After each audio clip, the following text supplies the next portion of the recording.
서울의 한 어린이 스포츠센터 대표인 40대 남성이 20대 남자 직원을 70cm 막대기로 찌르고 폭행해 살해한 혐의로 구속됐어요.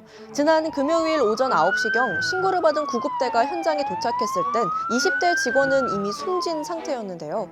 그런데 7시간 전인 새벽 2시경 경찰이 112 신고를 받고 현장에 왔다가 돌아간 사실이 드러났어요. 가해자인 대표가 사건 당일 경찰에 신고한 횟수만 3차례였다고 하는데요. 경찰은 첫 112 신고가 폭행 중 이뤄진 걸로 파악하고 있습니다. 당시 물건이 부서지는 소리가 들렸고 가해자는 자신이 피해자라는 취지로 설명을 했다고 하는데요.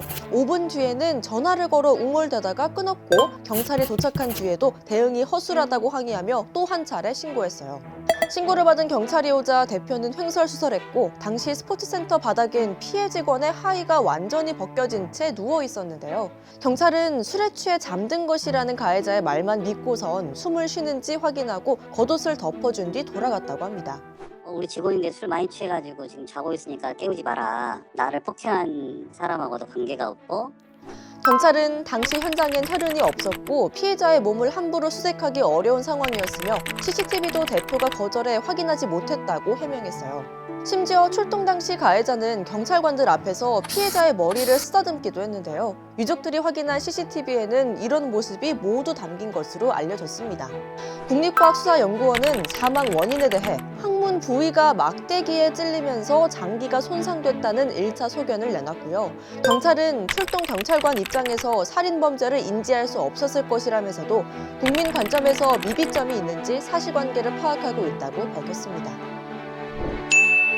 월량 대표 아적심, 천밀밀 등 많은 명곡으로 잘 알려진 대만 출신 가수 덕리준. 그런데 세상을 떠난 지 25년이 넘은 덕리준이 최근 중국 TV에 등장했어요. 지난 12월 31일 중국 장수위성 TV에서 열린 송년 특집 콘서트. 한 해의 마지막을 즐기기 위해 많은 가수와 팬들이 한자리에 모였는데요. 중국 가수 주심이 무대에 올라 덕리준의 대표곡을 열창합니다. 잠시 후 그의 옆에 한 여성 가수가 등장하는데요. 그는 놀랍게도 세상을 떠난 지 25년이 넘은 덕리준이었어요. 가상현실 기술로 완벽하게 재현된 모습으로 소성고사, 만보 인생로, 대어 등 대표곡을 선보였는데요. VR이라고는 믿을 수 없이 현실적인 모습에 많은 사람들을 놀라게 했습니다.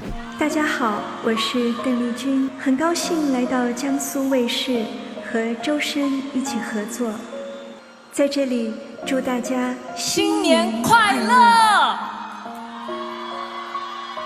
이 모습을 본 중국 팬들은 나 바로 눈물 나왔잖아, 신의 무대였어, 너무 감동적이야 등의 반응을 보이며 칭찬했어요. 하지만 대만 매체는 덕리준이 강제로 대륙에서 무대에 섰다고 지적했는데요. 매체는 덕리준이 생전에 내가 중국에서 공연하는 그날은 우리의 삼민주의가 중국에서 실현되는 그날일 것이라고 말한 바가 있기 때문이라고 밝혔습니다.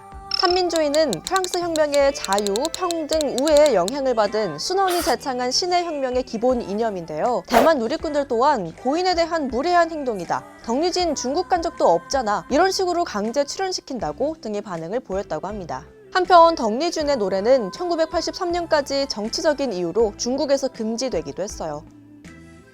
여러분, 한 달 휴가 간 다솜 아나운서 대신 앞으로 제가 한 달 동안 더 자주 나올게요. 일상의 좋아요, 구독 잊지 말아주시고요. 저는 다음에 다시 만나요. 안녕!